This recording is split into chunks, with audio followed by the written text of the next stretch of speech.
اب میں اس کے بعد جمعیت علماء اسلام تحصیل بفا پکھل کے امیر محترم جناب سید مظفر شاہ صاحب کی خدمت میں ملتمس ہوں، وہ آئیں اور اپنے خیالات کا اظہار فرمائیں۔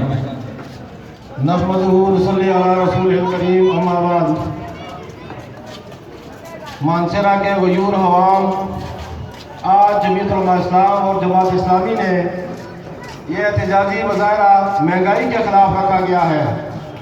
جیسا کہ آپ کو معلوم ہے کہ سلیکٹڈ وزیر اعظم جب منتخب ہوا تھا، اس کے بعد اس نے اعلان کیا تھا کہ 1 کروڑ نوکریاں دوں گا اور 50 لاکھ مکان بناؤں گا، مگر افسوس ہے کہ لاکھوں لوگوں کو بے روزگار کیا گیا۔ مکان بنانے کے بجائے لوگوں کے مکان گرائے گئے، اور آج حالت یہ ہو گئی ہے کہ مہنگائی اس حد تک پہنچ گئی ہے کہ 2400 اور 2500 روپے آٹا تک پہنچ گئی ہے۔